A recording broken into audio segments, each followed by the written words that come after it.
There are 12 dimensions of Naga. There is a 400-meter long serpent mound. Wherever Pratyahara happened, there Naga lived. Your Adishesha has to begin to uncoil and move if you want to know aspects beyond five senses. Where the five senses fail, there the work of the Naga begins.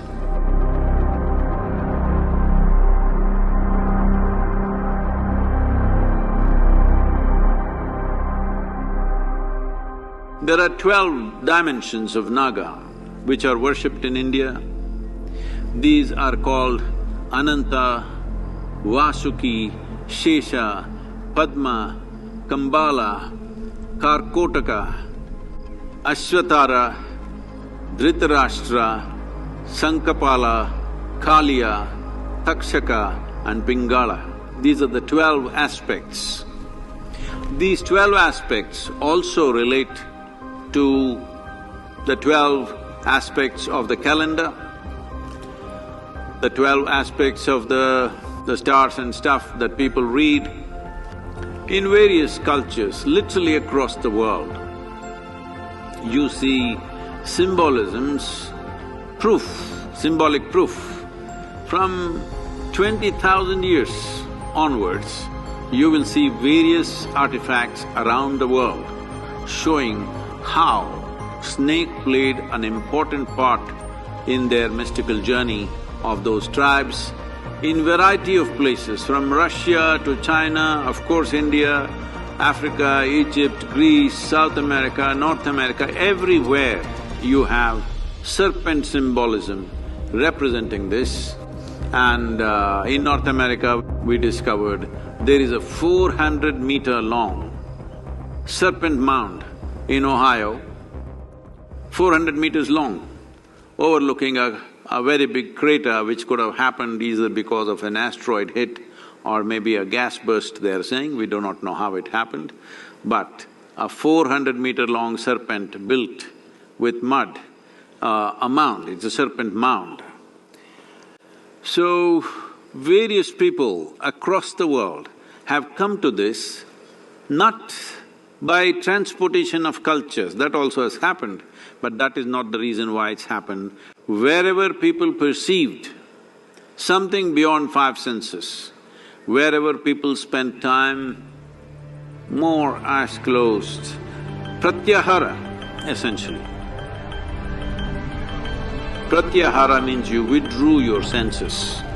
Wherever pratyahara happened, wherever withdrawal of sense happened, there Naga lived. There they recognized the significance of this dimension of evolutionary residue which remains within us and how we can activate that and how it can become a process of one's evolution beyond the limitations of one's senses. The snake which is around Shiva's throat is referred to as Vasuki,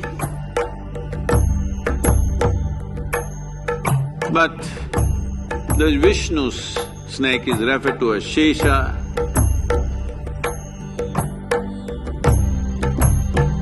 If you do not know this, those of you who learnt early part of your school, you did in local languages in southern India, if you did, either in… I do not know what's the word in Tamil, but in Telugu and Kannada, if you're learning mathematics, Shesha means remainder.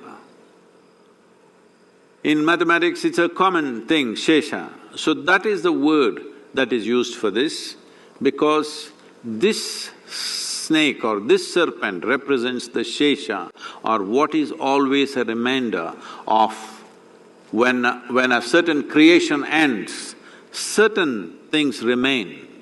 A certain core aspect remains, which once again germinates into another creation. So it is upon this Shesha that Vishnu rests. That means when he is resting, when there is no creation to maintain, he is resting on Shesha, what is remainder. Adishesha uncoils and time moves forward. This is the mythology about it.